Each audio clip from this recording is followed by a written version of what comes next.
हम पढ़ रहे थे राजनीतिक सिद्धांत के बारे में।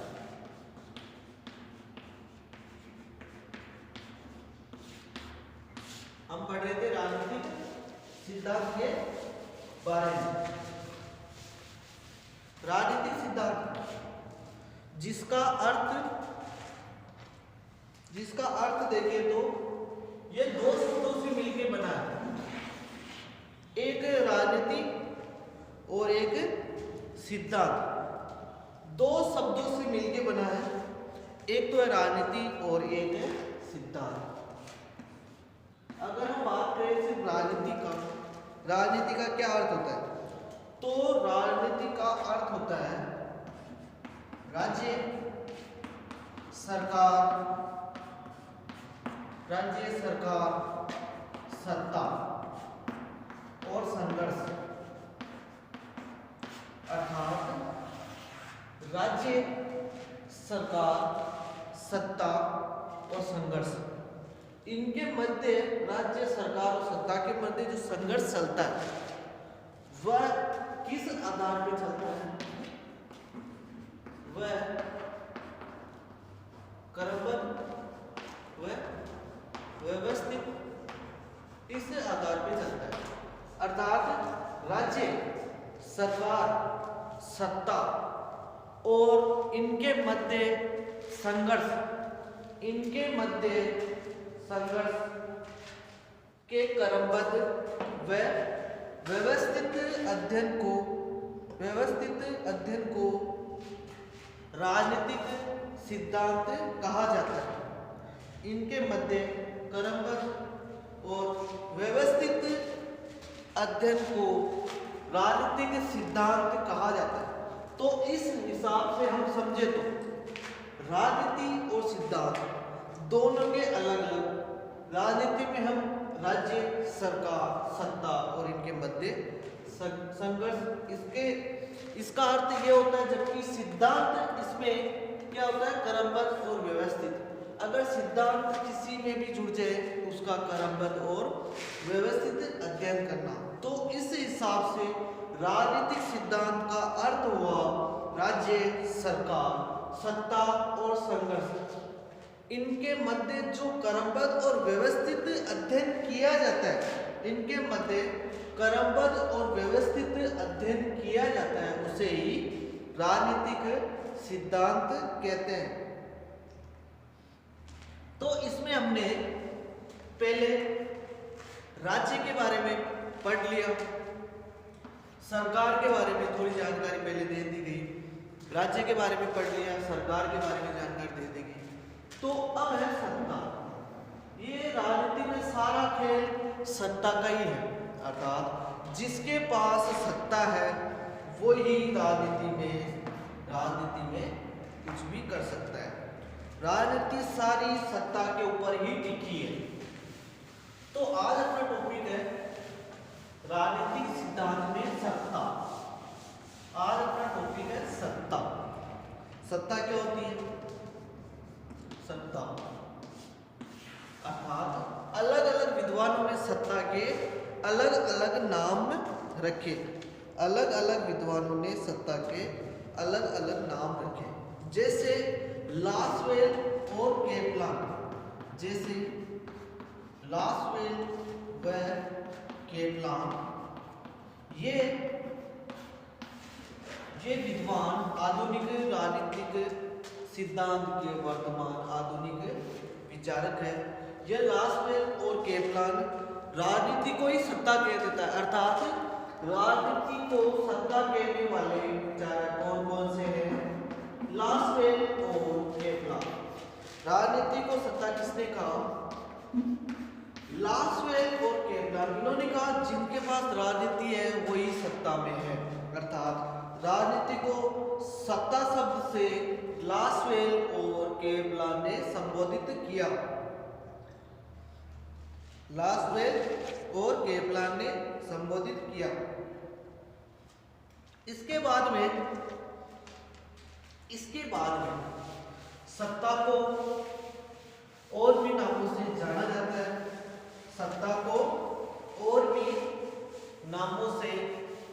जाना जाता है। जैसे इसको किसी ने आत्मा की शक्ति कहा है, आत्मा की शक्ति। एग्जाम में पूछा जा सकता है आत्मा की शक्ति। छोटे वाले क्वेश्चन में पूछा जा सकता है कि आत्मा की शक्ति किसे कहते हैं। आत्मा की शक्ति सत्ता को कहते हैं और इसको मस्तिष्क की शक्ति भी कहते हैं। इसको मस्तिष्क की शक्ति भी कहा जाता है। एग्जाम में ये भी पूछा जा चुका है कि मस्तिष्क की शक्ति किसे कहते हैं। तो मस्तिष्क की शक्ति सत्ता को कहते हैं। मस्तिष्क की शक्ति सत्ता को कहते हैं और इसे विचारों की शक्ति भी कहा जाता है। इसे विचारों की शक्ति भी कहा जाता है। अर्थात विचारों की शक्ति किसे कहा जाता है। विचारों की शक्ति सत्ता को कहा जाता है। विचारों की शक्ति सत्ता को कहा जाता है और एक विचार है केटलिन। इन विद्वानों ने तो सत्ता को सहयोग की शक्ति कहा है। सहयोग की शक्ति, सहयोग की शक्ति किसे कहा है। सहयोग की शक्ति केटलिन ने कहा है और किसको कहा है। सत्ता को। सत्ता को सहयोग की शक्ति किसने कहा है। तो सहयोग की शक्ति केटलिन ने सत्ता को कहा है। अर्थात सत्ता के विभिन्न नाम हैं। सत्ता के विभिन्न नाम है। जैसे सत्ता को आत्मा की शक्ति भी कहा है, आत्मा की शक्ति भी कहते हैं और मस्तिष्क की शक्ति भी कहा जाता है। सत्ता को मस्तिष्क की शक्ति भी कहा जाता है और सत्ता को विचारों की शक्ति भी कहा जाता है। सत्ता को विचारों की शक्ति भी कहा जाता है और सत्ता को सहयोग की शक्ति भी कहा जाता है। सत्ता को सहयोग की शक्ति भी कहा जाता है। सहयोग की शक्ति किसने कहा। विद्वान है केटलिन। इन केटलिन विद्वान ने सत्ता को सहयोग की शक्ति कहकर संबोधित किया। अर्थात सत्ता को सहयोग की शक्ति किसने कहा। केटलिन ने सत्ता को सहयोग की शक्ति कहा और लोगों की न्याय भावना भी शक्ति है। लोगों की न्याय भावना भी शक्ति है। अर्थात सत्ता को लोगों की न्याय भावना भी कहा है। लोगों की न्याय भावना। सत्ता को लोगों की न्याय भावना भी कहा है। बर्नेट विद्वान, एक विद्वान है बर्नेट, इन्होंने सत्ता को न्याय, लोगों की न्याय भावना भी कहा है। इन्होंने सत्ता को न्याय भावना भी कहा है।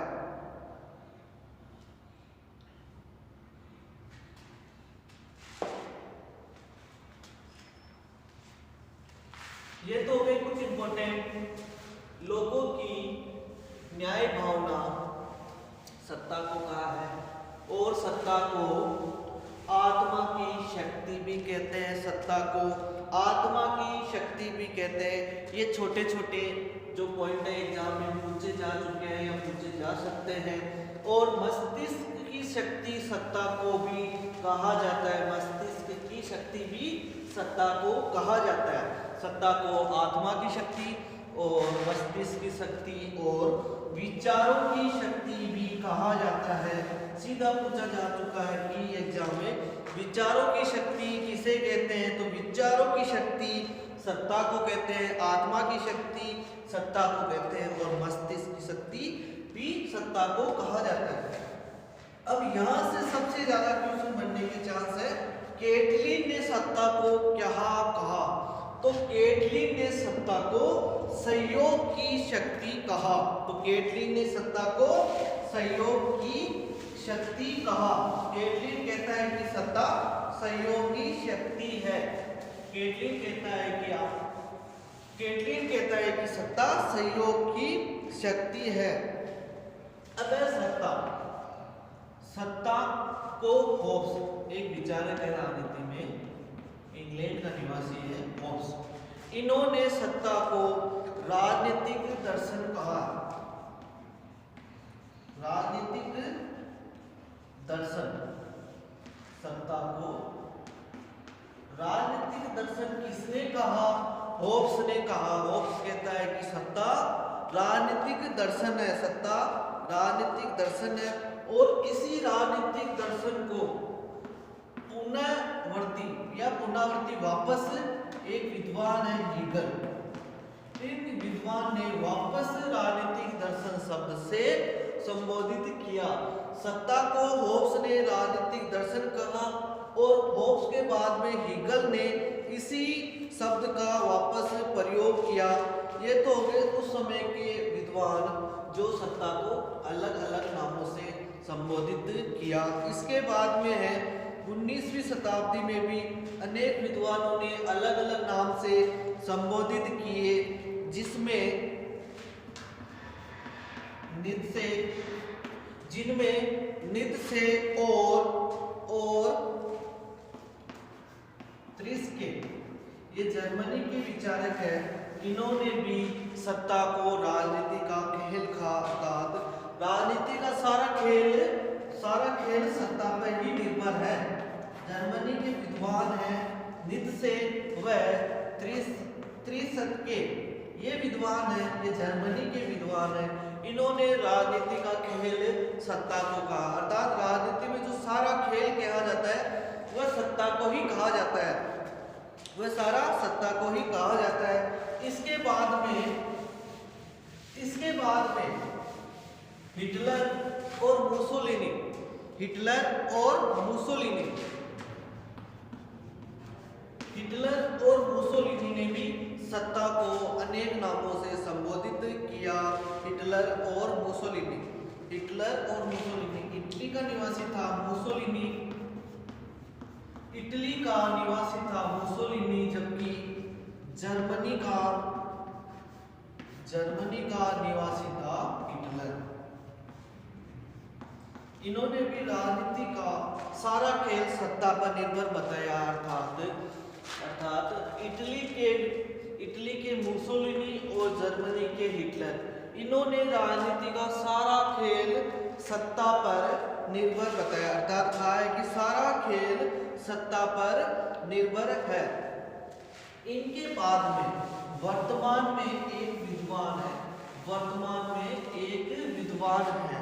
इन विद्वान ने अपनी पुस्तक पॉलिटिकल पावर, इन्होंने एक पुस्तक लिखी पॉलिटिकल पावर।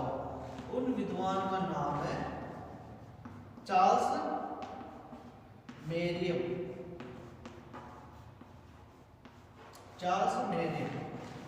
इन विद्वान ने एक पुस्तक लिखी, उस पुस्तक का नाम है पॉलिटिकल पावर। इस पुस्तक को सत्ता से संबंधित बताया, अर्थात सत्ता से संबंधित पुस्तक लिखी एक पॉलिटिकल पावर। किसने लिखी? चार्ल्स मेरियम। ये कहाँ के निवासी थे? अमेरिका के निवासी थे। चार्ल्स मेरियम के बारे में मैं आपको पहले भी बता चुका हूँ। चार्ल्स मेरियम अमेरिका के निवासी थे और ये शिकागो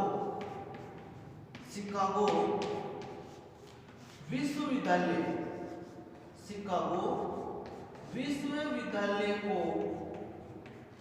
व्यवहारवाद का केंद्र बिंदु माना। शिकागो विश्वविद्यालय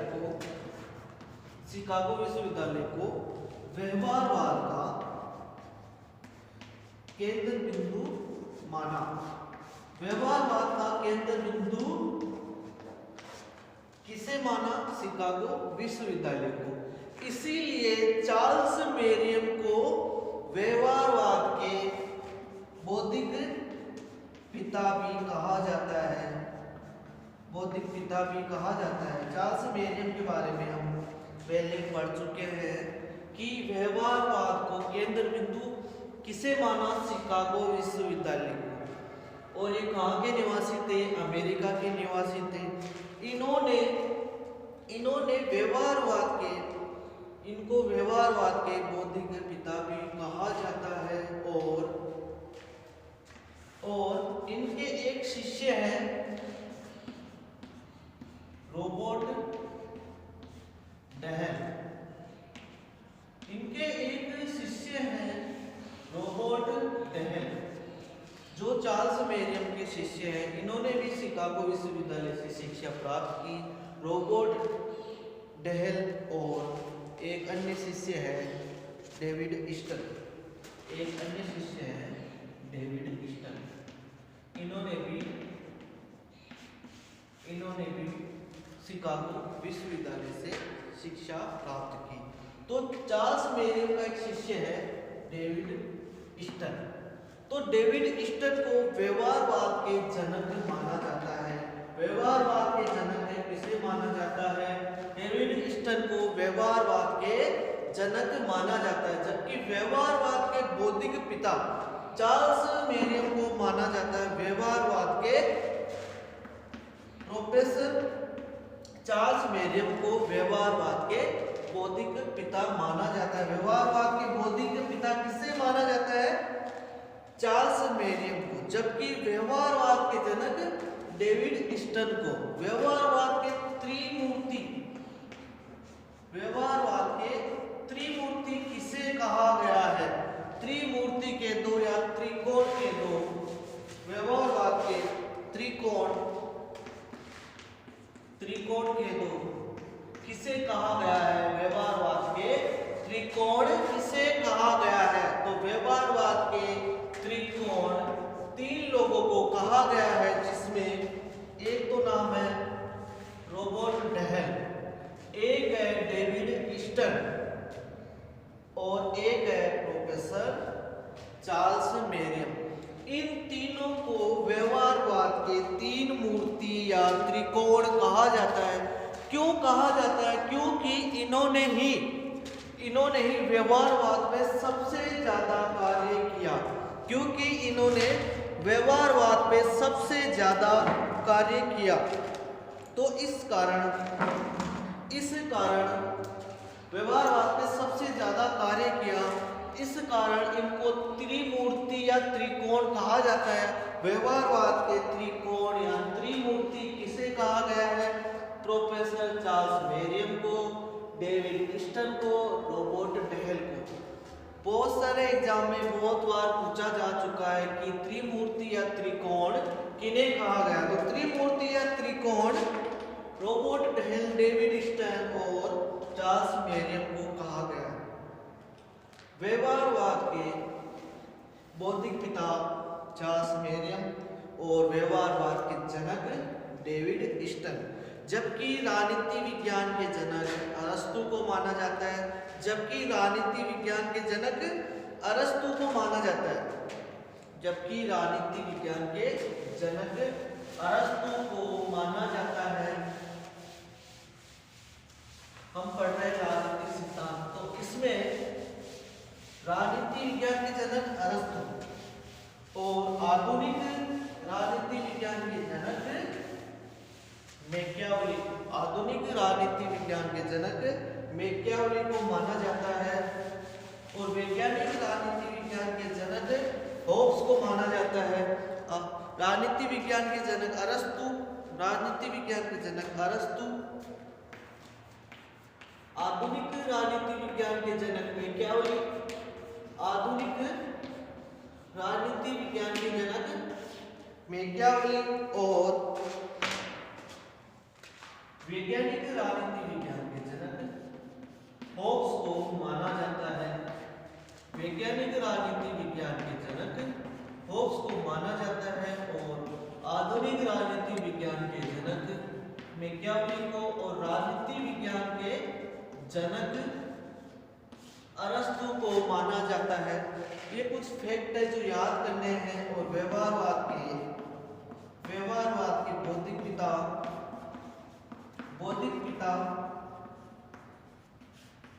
चार्ल्स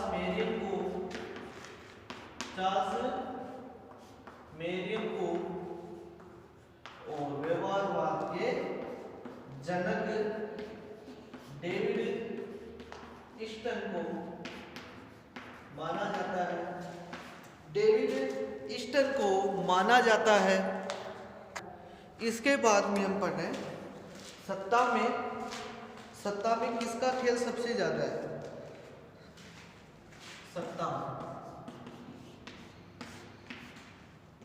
सत्ता को 3 भागों में बांटा गया है। सत्ता को 3 भागों में बांटा गया है। एक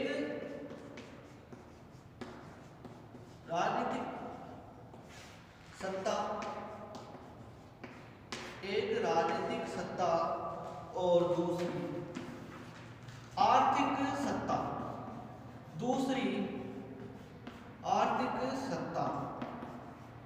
और तीसरी विचारों की सत्ता। सत्ता के 3 रूप हैं।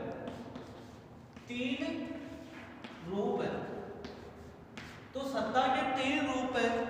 तो 3 रूपों में पहली है राजनीतिक सत्ता, दूसरी है आर्थिक सत्ता और तीसरी है विचारों की सत्ता। तो इसमें सबसे इंपॉर्टेंट अपनी है राजनीतिक सत्ता। सबसे इंपॉर्टेंट राजनीतिक सत्ता और उसके बाद में है विचारों की सत्ता। ये इतना इंपॉर्टेंट अपने सिलेबस में नहीं रखता। तो अपने सिलेबस के अकॉर्डिंग सत्ता में पहला है राजनीतिक सत्ता। तो राजनीतिक सत्ता किससे कहा जाता है? राजनीतिक सत्ता में कौन कौन आते हैं? राजनीतिक सत्ता किसे कहा जाता है और राजनीतिक सत्ता में कौन कौन आते हैं? तो राजनीतिक सत्ता में देखें तो राजनीतिक सत्ता में हम देखें तो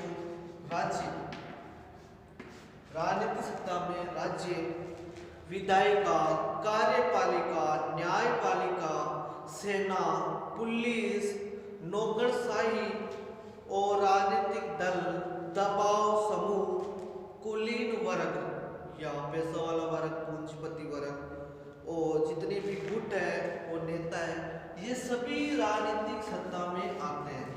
राजनीतिक सत्ता में राज्य, कार्यपालिका, न्यायपालिका, विधायिका और सेना, पुलिस, नौकरशाही, राजनीतिक दल, दबाव समूह, कुलीन वर्ग, गुट और नेता, ये सभी राजनीतिक सत्ता में आते हैं।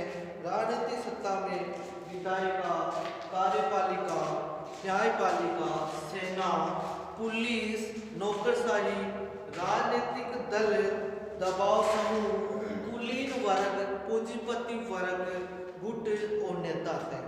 एग्जाम में पूछा जा चुका है कि राजनीतिक सत्ता में कौन कौन आते हैं। तो राजनीतिक सत्ता में एक बार फिर बता दूं, राजनीतिक सत्ता में कार्यपालिका सबसे इंपॉर्टेंट है।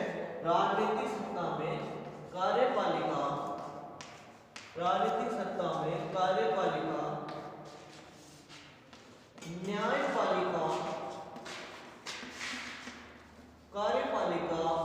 न्यायपालिका, और विधायिका।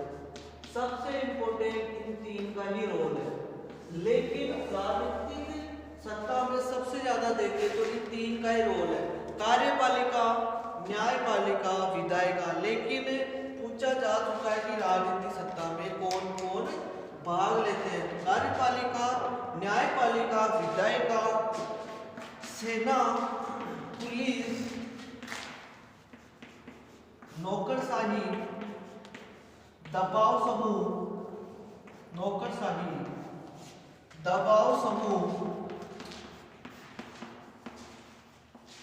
नेता, पूंजीपति वर्ग। जो भी ये नाम बता रहा हूं, सेना, पुलिस, नौकरशाही, दबाव समूह, पूंजीपति वर्ग, नेता, कार्यपालिका, न्यायपालिका, विधायिका, ये क्यों आते हैं? क्योंकि राजनीतिक सत्ता को यही लोग प्रभावित करते हैं जिसमें सबसे ज्यादा पूंजीपति वर्ग सबसे ज्यादा राजनीतिक सत्ता को प्रभावित करता है, अर्थात पूंजीपति वर्ग के हाथ में ही है सारी राजनीतिक सत्ता का खेल। तो इसमें सबसे इंपॉर्टेंट पूंजीपति वर्ग है, इसका ही सारा खेल, अर्थात राजनीतिक सत्ता में सबसे ज्यादा इंपॉर्टेंट पूंजीपति वर्ग का ही है। गरीब वर्ग का कोई रोल नहीं होता है इसमें। कार्यपालिका, न्यायपालिका, विधायिका, राज्य, सेना, पुलिस, नौकरशाही, दबाव समूह, नेता सभी आते हैं, लेकिन इनमें सबसे ज्यादा पूंजीपति वर्ग का योगदान होता है। अर्थात राजनीतिक सत्ता में पलटना, किसकी सत्ता बनानी है, वो अधिकतर पूंजीपति वर्ग ही निर्धारित करता है। गरीब वर्ग निर्धारित नहीं करता है कि राजनीतिक सत्ता में कौन सा वर्ग आना चाहिए और कौन सा नहीं आना चाहिए। तो इस आधार पर हम कह सकते हैं कि पूंजीपति वर्ग का राजनीतिक सत्ता में प्रभाव देखा जा सकता है।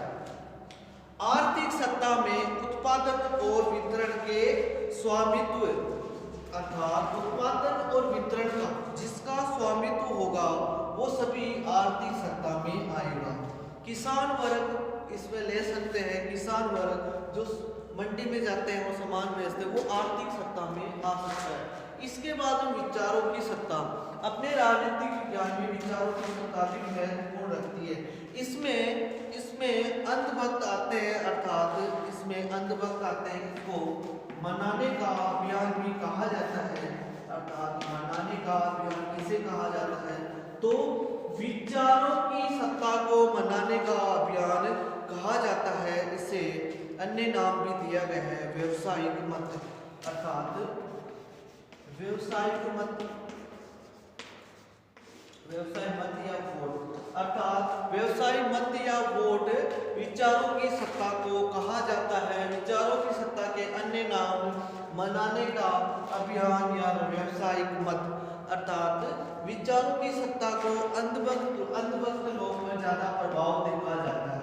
अर्थात अंधभक्त वो लोग होते हैं जो आंख बंद कर विश्वास कर लेते हैं, अर्थात लोगों के विचारों को आंख बंद करके मान लेते हैं, उनको कहते हैं अंधभक्त। जो विचारों की सत्ता मनाने का अभियान या व्यवसायिक मत को कहा जाता है। ये अंधभक्त लोग सत्ता वर्ग के ऐसे लोगों को जो अपने विचार लोगों पे थोपते हैं उन्हें अंधभक्त कहा जाता है।